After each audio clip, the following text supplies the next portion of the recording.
a lot of opportunities, and that's kind of with any conference. I mean, that's where we, I guess, let's get into it. Yeah, I mean, that's where that's it's a lot of opportunity there. Um, Let me see if I can find it. Give me a second. I just sent the email out. So like I said, I did the keynote, and then individuals within that conference were reaching out to me to say, "Oh, would you want to speak at this conference?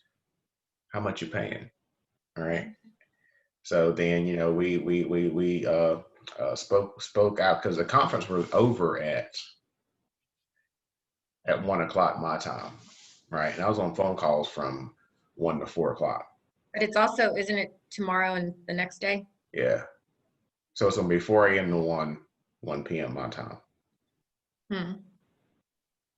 It's long. Yeah, it's impressive. But I mean, this is a global conference. Mm-hmm. So I don't even think that. I mean, there were I think three speakers from the U.S. in the call. There were people from all over from Africa, people from France, Yeah, I saw. People from India. It was very good. Well, I looked through all the the emails. It said in 15 minutes, this person. Oh, you signed up. Oh, so you got bombarded by the emails. Oh. Yeah, I've never had that many emails at once. I thought, what's going on? No. All right. So funny thing is, those things going to my junk. So I was like, okay, this is the one time where I'm happy. Oh no, I felt very popular. I was kidding. Yeah. I forgot about that. It helped to just click on each link, even though it had already happened, just to see. You have a great point. You have a great point with that because then you get kind of some insight into like I said, their backgrounds, and like I said, women running these huge organizations. Yeah, it just helped to see the names and where they're from and the topic they were discussing. Yeah, from Indonesia and places like that. Yeah, it's phenomenal. Give me a second because I have to. Today's been absolutely crazy. I want to get my second desktop. Hi, Yvette. Are they there? Yeah, Dana. Hi, everyone. Hi, you guys. We need to talk. What's that? Yeah. I need an update. You know what? The lady that I was supposed to talk to, she ended up getting sick on our meeting, and she has not gotten back to me. Yeah, I know. So is this where you had to propose your, I don't know what, your project? No, she just was gonna talk to me about internships, and I was gonna try and find out who our supply chain and management professor was, but I haven't heard from her, so I haven't gotten nothing yet. Yeah. So that's kind of how higher ed is. I'm like not very high up on the food chain. It probably doesn't matter. Yeah, they're like, you can wait. You can wait. Yeah, but I will update you. All right, perfect. All right, so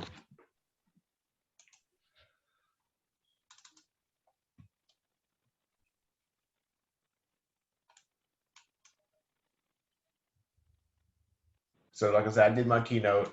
These people reached out to me. We started talking. I feel like the DocuSign, I signed the contract. This was up like 20 minutes later. I was like, okay, y'all. Yeah, I said, y'all play around. Anyway, I'm gonna get they already had it up. They probably already had it. Well, no, because I didn't even tell them. What my title was gonna be. It doesn't matter. I mean, if they know who you are. My title was gonna be while we were in the conference. I know, but they know who you are. Oh yeah. Well, yeah, they can pull. Yeah, people do it all the time. Pull my name up, pull my picture all the time. I'm always like, Justin, get a new camera, get a new picture. She's like, you are not that skinny anymore. I said, whatever. Intelligent industrial automation. Yeah. I was writing a book, and for this university in Germany on that, and I wrote the first 2 chapters, and I got just way too busy. And I was like, look, you gotta find somebody else to finish this thing. So I'll still get credit. I'll still get credit for those 2 chapters. I mean, it's good from my academics perspective because you have to do things like that. contributions and books and things like that. So I got the first 2 chapters in, and you're talking about industrial automation, this title is, because I'm going to pretty much take that title and hit pretty much every single industry, because the biggest misconception is people think that that's exactly what they think, that machines are going to take over. Where Especially when you put intelligent before it. Right. And that's not the case, where the iRobot is artificial general intelligence. It's pretty much general artificial intelligence, right? But what we're doing right now is neuro artificial intelligence, where general artificial intelligence is that the robots, they think on their own, right? They look at their surroundings and they make their own decisions. We're like 70 years away from that.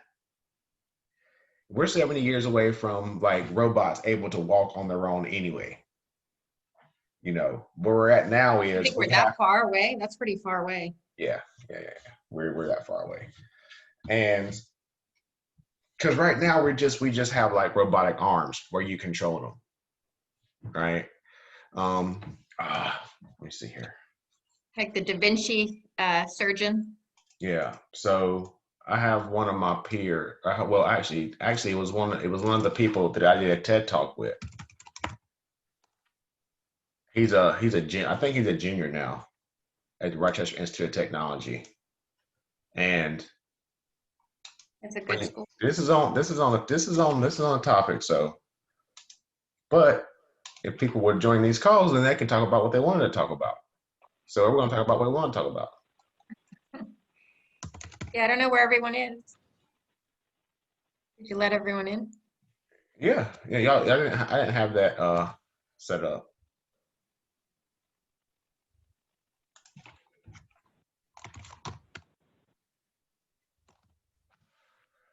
Let's see here.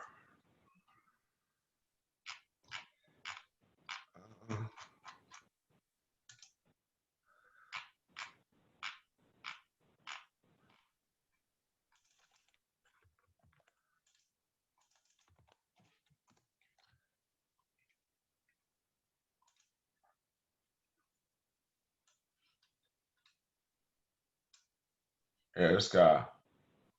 Out of all the TED Talks that I did, this guy blew me away. So when we talk about artificial intelligence, he's kind of light years away from pretty much everybody. Where he's created this device. Like I said, he's like a junior at RIT right now. Where is it at? He just did a. There it is. That's exactly what I'm looking for. So again, this is neurointelligence, where I still have to think for the device. Right. So again, whenever we're talking about the device thinking on its own, that's when I'll say we're a very, very, very, very long way. We're just getting here. But what he's doing, what blows me away is that he's using AI for good. In that he's pretty much saying that, okay, if you're disabled, right? If you're paralyzed, you put this thing on, and all you do is think, and that robotic arm will do exactly what you tell it to do, just by thinking. See, that's what blew me away. So, but that's pretty powerful. Yeah. So that's pretty impressive. So yeah, I got this one. This one is in October 7th. I'm speaking at this one next week. Yeah, next week. There's 2 panels on that one next week. I do have the login information on this, and they sent me the login information today for students. So all students can come in, we'll be able to attend that one for free. The all access, because I think that you can get a certain level for free already. Okay. But I think that the link that, because this is the person to he's the one who reached out to me, and I think he gave me a link where you get more information on that one. So, you know, I've worked with Deborah Dole all the time. So circular supply chains is that's one of the hot topics. You know, she's on fire. She's on fire this year because her specialization is pretty much what everybody's talking about. You know, circular supply chains instead of, like, you know, recycling, reusing, things like that. That's all she talks about.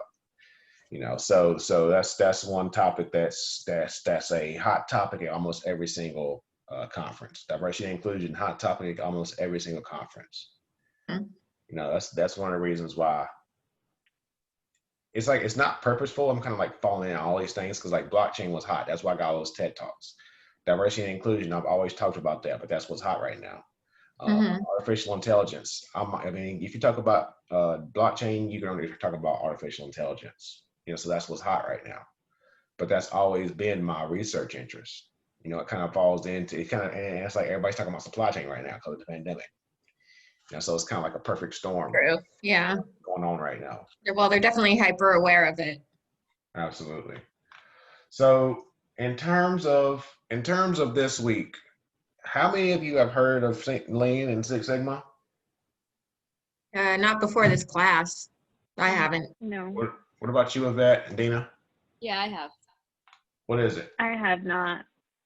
It's the efficiency of manufacturing. Like, you have different belts. Like, there's a I think black belt is like the highest one, and it's the ability to structure, I think, and organize the operations within these complex facilities. So yes, you're correct in that there's different belts. There's a master. The top to the top is the master black belt. Then you have a black belt. Then you have a green belt, yellow belt, white belt, brown belt. You have a bunch of belts, and there's different levels of competence from a Six Sigma perspective. Six Sigma, I always say that you will see Lean and Six Sigma under the same umbrella, if you will, right? But in essence, they are two totally different things. Okay. The objective, oh man, let me pull up. Yeah, and this week I will also say that there's going to be a boatload of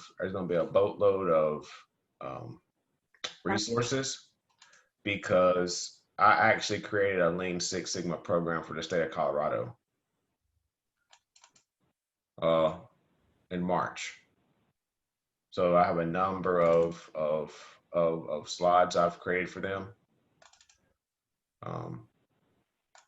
But also, let me see if I can pull it from here. I'm actually more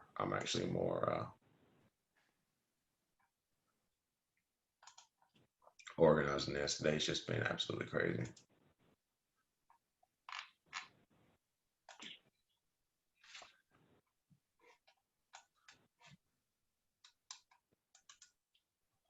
So we'll just go through modules. So got module 1. Okay.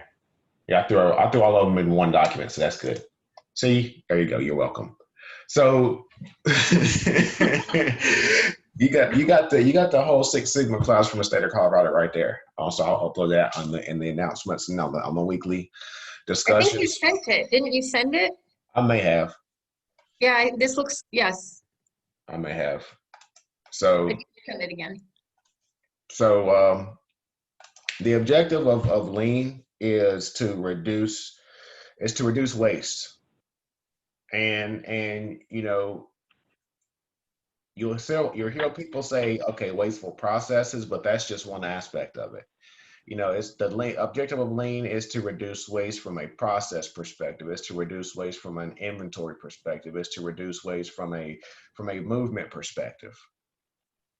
And it is very easy to do because Lean, the objective of Lean is also for simplicity, to make things simple. So that way these processes are scalable. I can duplicate them across different organizations. And I use the example of, so within Lean, there is a process that we refer to as 5S. And it's a very simple process, and it takes 2 hours to implement. And people say, "Oh, this is so simple." I say, "Yes, it's simple." And I say that it can save you millions of dollars. Because if I do a 5S approach where I simply, because in the manufacturing, I've done this where there's a board, and the board has tools on them. And all you do is you put those tools on that board and you outline them, right? It's that simple. So at every single station within a warehouse, you have these boards, right? And I can look at any given time on any single board and see what part's missing. And it's the responsibility of that department for that part to get back on the board. Right? Now, if you instill that within the individuals of the organization, now you have that responsibility. So they can say, "Oh, that's simple." I said, "Okay, look at it from Tesla's perspective. And Tesla's Gigafactory is 25, 26 football fields long, in Nevada. If I have tools missing at just half of those stations, I'm dropping $100,000 just in tools, just in misplaced tools. I'm dropping $500,000. Now let's amplify that. By all the gigafactories that Tesla is building. Now I'm at 3 million. Now I'm at 3 million for tools. For something that is an easy fix that takes 2 hours. Mm-hmm. I can spend 2 hours at each department a year and save the company $2 million.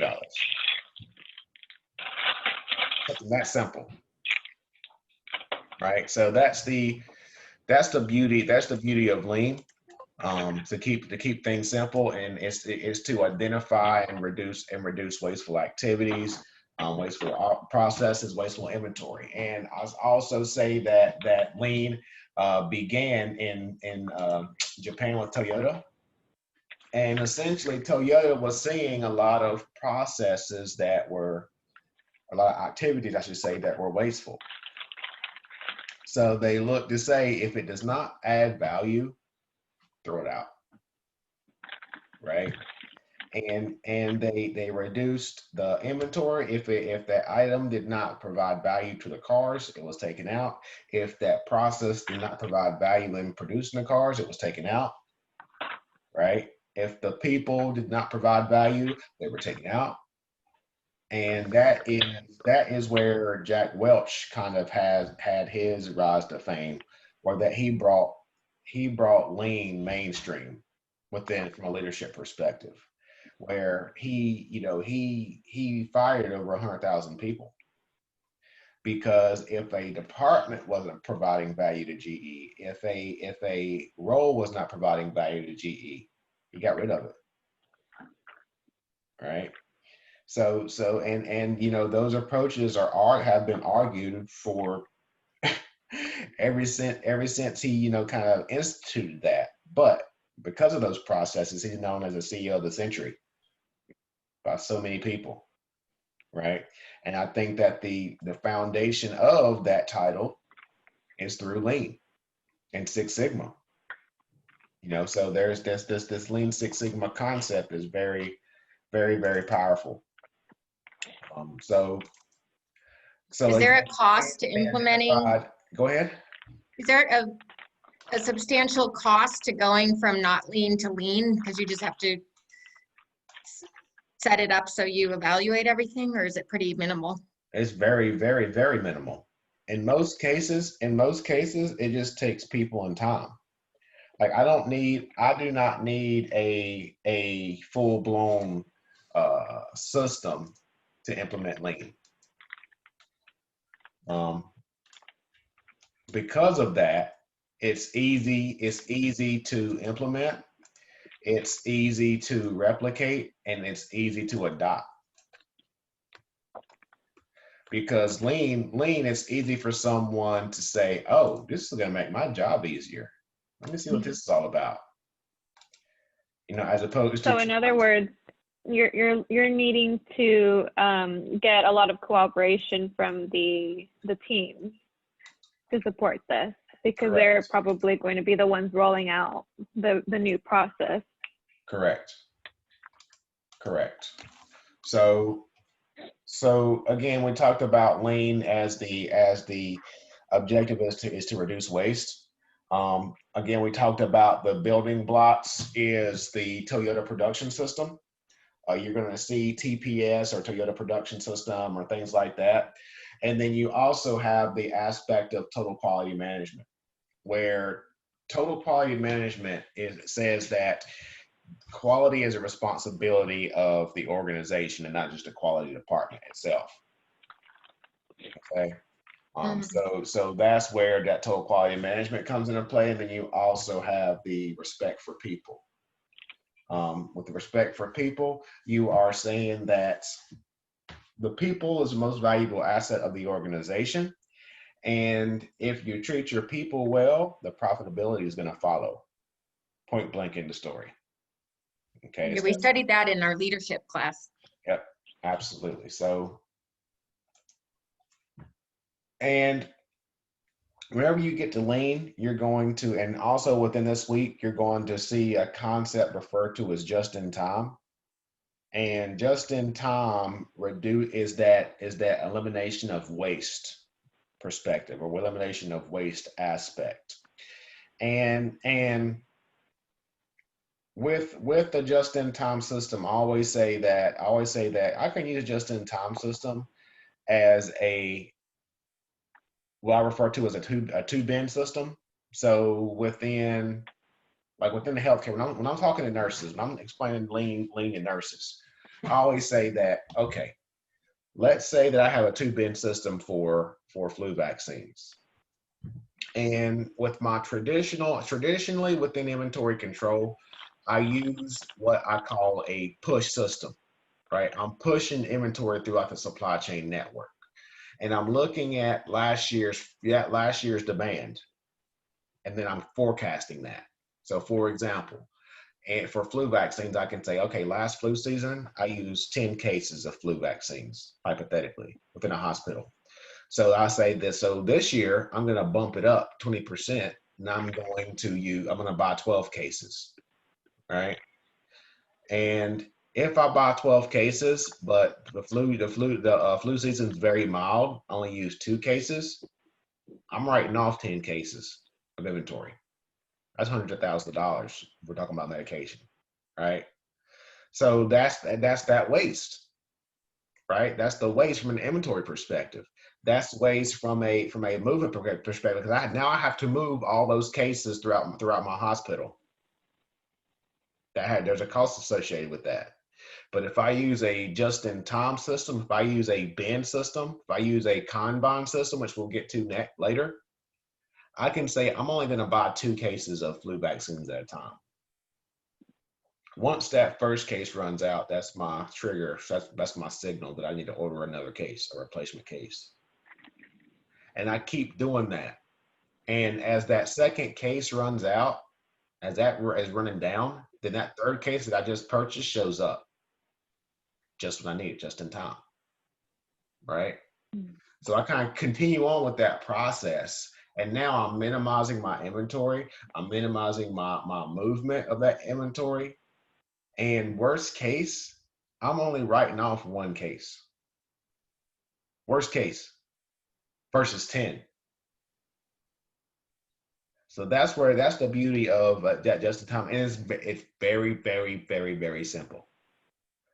And but I will say that in some cases it may not work, because, for example, I probably can't do a 2-bin system if my only supplier is in China, just because of the lead time, and cost.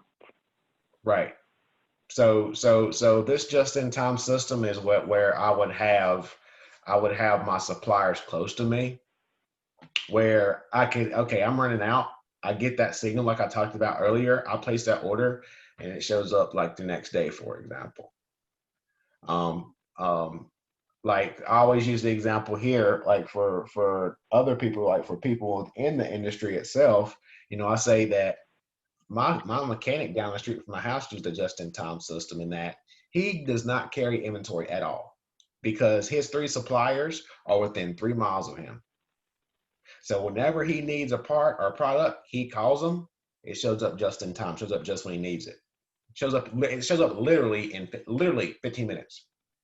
There's not right down the street. So he has a just-in-time model. Now he's saving hundreds of $1,000s a year because now he doesn't have to store all his inventory. He doesn't have to store all these tires, all these rotors, all these brakes and things like that. He just calls people up, and it's a win-win. It's a win-win for everyone. So that's where this just-in-time system is very powerful. And like I said, if you amplify that by an organization that has multiple facilities, you're saving millions of dollars a year. Easy. On a simple example like that. That's why this process is so powerful. It does not cost me anything I don't have to drop $100,000 on technology. It's just process. And when people understand the process, when people trust the process, you're going to get adoption. And whenever I show people that this is going to make their job easier, I say, you're going to keep your job. It's just going to make it easier. They're all over it. It's an easy sell for me, right? It just goes back to what I've been explaining this entire class, where it goes back to the why. Like we just have to explain the why, for employees to adopt a particular process. So we talked about the Kanban, the visual signals. Does that make sense? I'm just rambling. Oh, it makes sense. You've been asking. Okay. Dean, does it make sense? Yes, it does. Okay. So the visual signals, again, that 2-bin system is very important. With total quality, has anyone heard of total quality management? Yeah, well, yes. Deming, isn't that Deming's thing? Yes. And so again, the total quality management is a responsibility of the organization itself, as opposed to the individual or the department. And the most important piece to total quality management would be the voice of the customer. That is one thing that I implement in pretty much everything I do. I asked you all, okay, how can this class be improved upon, right? When people weren't attending these sessions, how can I make adjustments to this? That's the voice of the customer, right? And within organizations, within industry, because of social media, I said, you're getting this voice of the customer that people paid tens of thousands of dollars for in the past. Now it's free for you. Use it. You have Facebook, you have LinkedIn, you have Instagram. That's the voice of your customer right there. That's the people who are going to be paying for your products or services. You may be working with a retailer, but your customer is your consumer, right? You have your Walmarts, you have your Targets. The people that go to Walmarts and Targets, they're on Facebook, they're on Instagram, they're on YouTube, or they're on those other Yelp. Yelp. So if you get insight to those people and get, their wants and needs, there you go. And it does not cost you a dime, right? And I was listening to a podcast Saturday, and so this one individual made an interesting point in that he said that people think that Amazon is doing them a favor with Amazon Prime and they're giving them all their data. He's like, they're not doing you they're not. He's like, they just want your data. They don't care. They don't care. They just want your data. Because now, if you go every time you go on Amazon Prime, Amazon is collecting that. But one thing Amazon's not going to do is going to sell your data, because that's their competitive advantage. So one thing about it is that you know that your data is safe for Amazon because they're not letting that go, right? That's how they make their money. That's their competitive advantage. Mhm. So you know, Amazon with Amazon Prime, they're collecting all that data. They are triggering, they're creating those patterns with your data, and that's what helps them in providing recommendations for other consumers that purchase the products that you purchased, Mhm. right? So that's Amazon's internal voice of the customer right there. I bought this, but in most cases, I also bought this all the time, right? Mhm. So I mean, with me, you know, we're buying gripe water for Sydney, shoot, about twice a week, right? But we also buy the gas relief, right? So, you know, if I go look at customers also bought, I'll probably find something else that people that parents bought, you know, if they bought gripe water because Amazon's collecting that data. Mhm. You know, that's the voice of the customer. You know, so Yeah, and they're pretty then, good at it. excuse me, They're pretty good at it. there's nobody better. Mhm. Nobody comes close. You know, nobody comes close to Amazon right now. Um, so also, as we said, we have the respect for people, and you know, the people. If your people adapt the process, the profit's gonna follow. And I would also say that another important piece to this respect for people is the development of quality circles. And what we mean by quality circles is that if we develop circles or groups of the organization's best people, then you're going to be able to harness innovation. Now, I say different departments. I say make it cross departmental because in my case, I have had quality groups of engineers, and Mhm. because of their mindset, we had a boatload of great ideas, but nothing got done because all I do is analyze, right? So that's why you need quality circles of people with differing strengths, right? You need that analytics from a project, from an engineer, from an engineer. You need the cracking of the whip for someone with, you know, the project management background. You know, you need the quantitative acumen from somebody in finance, for example. You know, so you need that kind of that 360-degree view of the organization. That way you're able to make more educated decisions. Uh, Now, when we go talk about lean, as we said, the tenets is elimination of waste, you know, wasteful activities from an inventory movement perspective. We want to have a broad view of the organization. So again, Tesla, you know, you want to look at, oh my gosh. All right, give me a second. I'll be right back. I'll get my charger. Okay.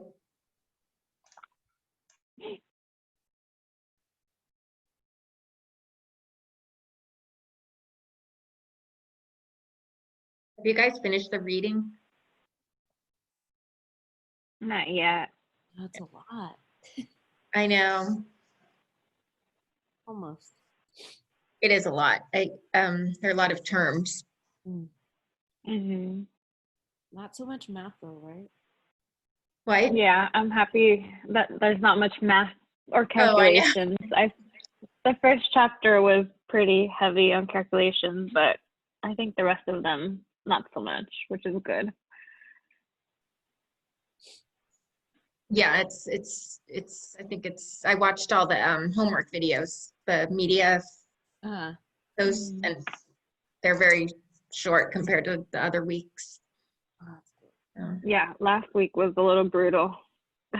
Right? Even though it was only 2 chapters, I thought, oh, nice, 2 chapters, we'll get a little bit of a break, but no. I know, I felt the same way. I think we all felt that.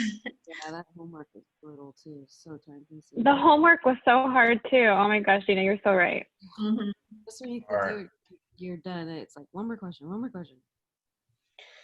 I know, right? Yeah. So, like I said, if we look at Tesla, we want to take a broad view with the different gigafactories. So you have the one in have the one in Nevada, one in California, one in Buffalo, Shanghai, Texas, now Germany. So we have to look at that organization as a whole to say, okay, if we implement this, can we implement this across all the gigafactories? Okay. Next, the simplicity. So you have to make those easy.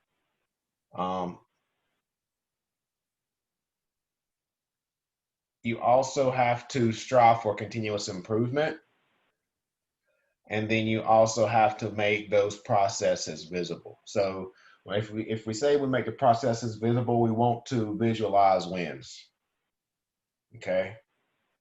And then finally, those processes need to be flexible and agile. So if I implement a process if I implement a process in the US, for example, we need to be flexible because the environment in Germany may be different. The environment in Shanghai may be different, right? So we have our foundational processes for improvement, but we have to be flexible to say, okay, because of the culture, we might have a problem with adoption in this particular region, this particular area. Okay, so that's where that flexibility comes into play. So for lean supply chain operations, that's where we talk about that push versus pull system. With a push system, you are looking at the demand from a previous history, and we're creating a forecast, or essentially we are guessing, what the customer perception is going to be. We're guessing what the buying patterns are going to be for the organization. With the pull system, that is that lean system. We are trusting the system. So I would say that with a pull system, I am trusting the system, and I'm telling the system I'm looking for triggers for the system to tell me when it's time to purchase products. Okay, so that's with the pull system. And I want to stop here, and I'm going to say that there's no one size fits all approach. So there's no possible way for all organizations to use a pull system. And for example, Walmart, first off, Amazon, I don't think can use a pull system. Their velocity is too high. Mm-hmm. So if I got a 2-bin system in Amazon and I use that 2-bin system that I talked about earlier, okay, Amazon places that purchase order. 10 minutes later, an order can come through and they get wiped out of that case. So that's why I think that Amazon can't use a 2-bin system like we referred to. Another example, Walmart, Black Friday. I can't use a pull system. I can't use a lean system on Black Friday. I have one shot. And if I reached out, if I'm out of televisions, I can't call up Samsung and say, oh, I need to place my order and I need it in 6 hours. It doesn't work that way. So that's why a pull system is not applicable in every single situation, and that's why you see a mix of the two.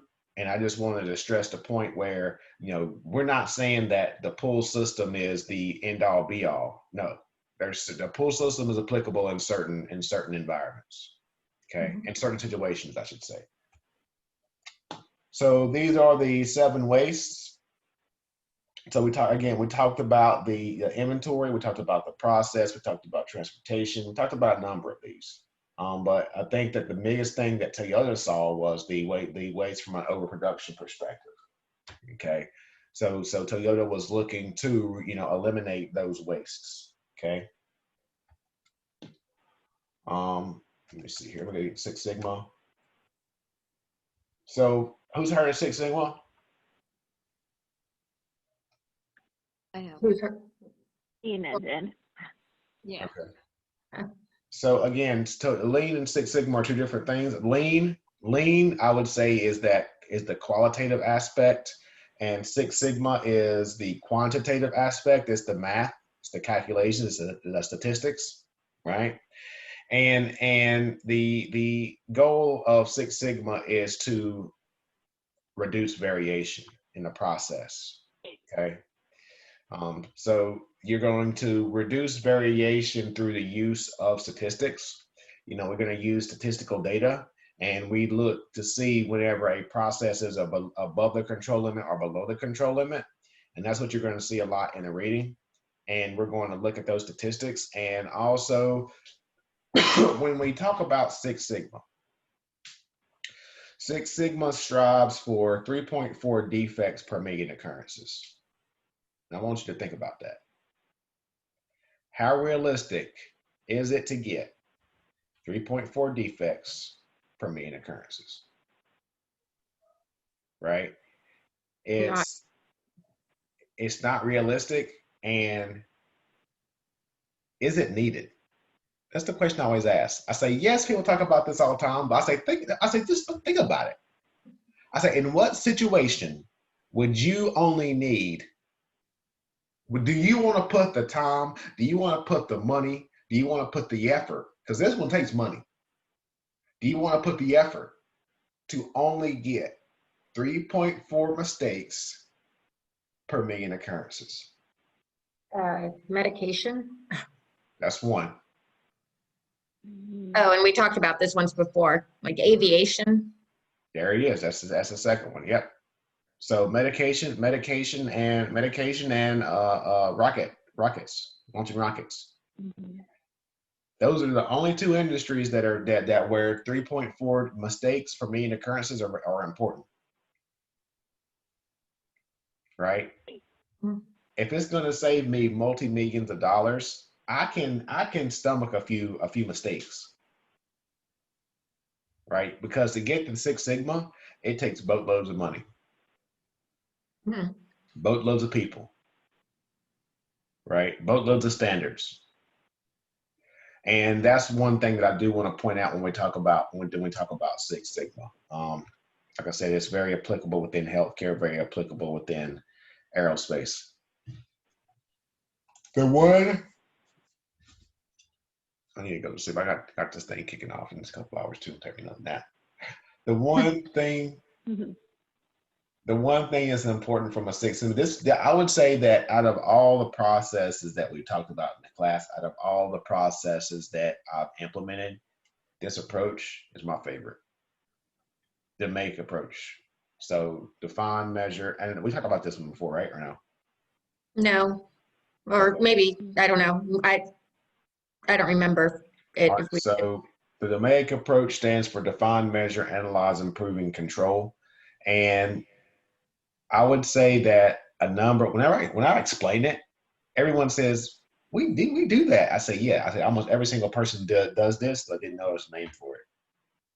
Right. So in my case, I always use the emergency room example, because regardless of what industry you work in, you're kind of familiar with a hospital and you would get it. But the way I explain DMAIC is a patient walks into emergency room. They check in with the receptionist. That's the first step. Second step, they get their vitals, right? They get triage, whatever they call it, I think. Second step. Third step, they go in the waiting room and wait. Fourth step, they get called into the back and they wait for an hour for the doctor. Fifth step, the doctor comes in, diagnoses them. Last step, they get discharged, hopefully. So that's the overall process that we're going to map out. And we do that through a process map, which we'll talk about shortly. So the define is, I think that the problem I have, the root cause I have, is that the patient waits an hour for the doctor once they go in the back. Right? That's kind of like the underlying problem. The measure phase is that, okay, to validate what I'm thinking, to validate my assumption, I'm going to measure 10 people that come through the emergency room and see how long they wait. Once I collect that data, then I analyze it and I check those 10 patients and say, oh crap, it takes an hour and 10 minutes. Mhm. Right? So because it takes an hour and 10 minutes, I'm going to look to improve that process. So I'm going to look for, I'm going to say, okay, if I increase my number of doctors, if I increase the number of nurses, can I reduce that time? That's my improve phase. So I make suggestions, I make implementations to improve that process. And then the control is, okay, now let's measure it again to see how long it takes. Ooh, it takes 50 minutes. Okay, now let's kick in continuous improvement. Now let's get to 40 minutes. Now let's get to 30 minutes. Now let's get to 20 minutes. And that's the domain approach. It's that simple. And some people have done that in their organization, right, on projects. They just didn't know that's what it was called. Okay, but the domain approach it is absolutely one of my favorites. Again, simple, doesn't cost me anything, costs me time and people, and that's it. And can save millions. That's why I like it. Right? So the make approach is huge.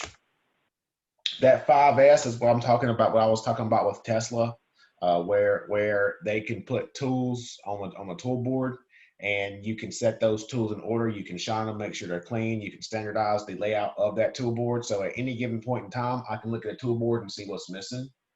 All right. You know, and again, that's going to save Tesla millions of dollars.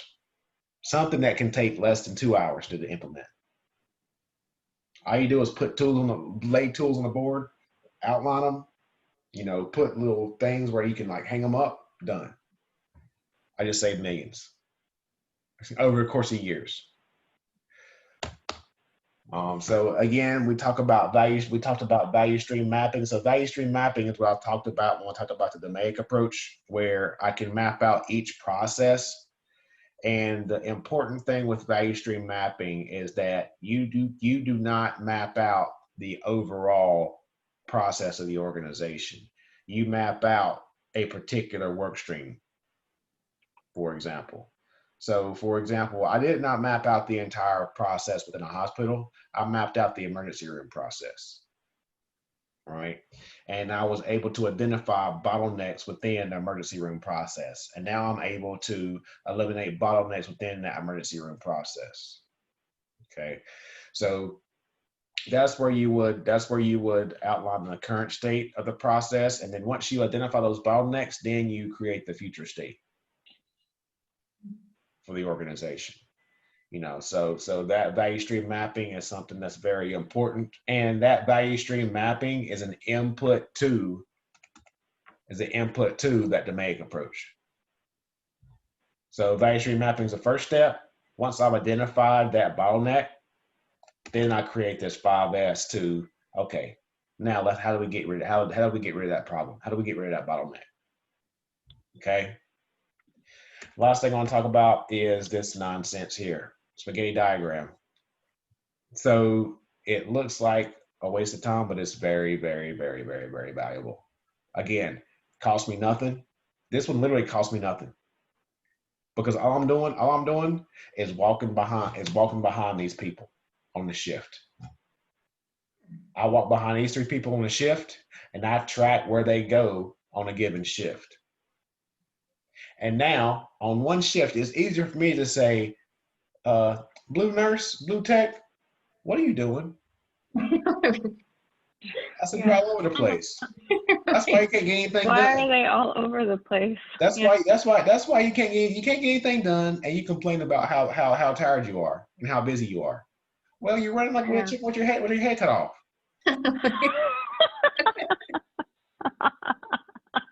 But again, this is the kind of listen. This is the conversations I have with people. This is literally the conversations I have. Crazy. I would love to do that and not just secretly map people. People hire me to do this. People hire me to do this. Funny. Right? That's crazy. So I map out Blue. I map out Miss Blue. Right? And then I say, okay, what you're doing is crazy right now. She's like, oh, I can't do it. I have to do it this way. I say, well, look at your friend here in the red. She's going exactly the same places almost. Exactly the same almost. But look at her foot traffic. Less. Right? Mm-hmm. By the time you get off work, Miss Red's already home asleep. Right. She's done everything she had to do in the day. So then the next steps is we have Miss Red, kind of mentor Miss Blue on how to cut down her foot traffic. and get more things done in a shift. So again, spaghetti diagrams will uncover a lot. And it does not, this one does not cost you a dime. All you're doing is walking behind these people, tracking where they're going. Did they know? They didn't know you were. Oh yeah, they know I was tracking. You know I was tracking. Huh. My doorbell's ring. Yeah. So this one's very beneficial. Again, it doesn't cost you anything, and again, and that's the objective of Lean, right? We want to make it simple. We want to make it transferable, so that I can do a spaghetti diagram, and I can roll this out to University of Oklahoma Medical Center, all the campuses. I say, look, I did this at the Norman campus. I can do this across all campuses in Oklahoma. And I can explain this in 45 minutes and have someone else do it. It's not like Oklahoma. Right? So that's the objective of Lean. And if you don't, I would say if there was one takeaway in this class, this Lean Six Sigma week is going to be one of them, because it's one thing that you can do on your own. You don't need, like I said, you don't need any investment, and you may need some peers to help you, to get those processes done. But these Lean processes are things that you can do on your own. And whenever people see the efficiencies, they start to ask questions. That statement has never failed me. And I've been using this for 15 years. All right. And it saves boatloads of money. It saves you boatloads of time. If anything, it's going to save you an hour and a half of your workday. You get to go home an hour early. Yeah. And like I said, the other call, people start asking you questions. I say, look, well, how much work you do? How much work you get done right now? I'm done. I'm increasing efficiencies. I'm done. I'm out. Peace. Then they start asking questions, right? And now because you're actually implementing these processes. Okay. Any questions on that? No. It's Okay. helpful. Thank you. Yep. So Thank thank you for attending each session this week, or this class. That's been great. I didn't want to talk to myself, so that's good. And again, like I said, please, you have my phone number. Please reach out. Please stay connected on LinkedIn, because there's a lot of, especially in the next coming weeks, there's a lot of things going down. All right. Well, I learned a lot of learning opportunities, I'll say. All right. Yeah, thank you so much. All right, absolutely. Really been a fun Thank you. class. All right, thanks. Stay connected. Definitely. All right, Bye, bye. guys. Bye. See ya. Bye, everyone. Bye.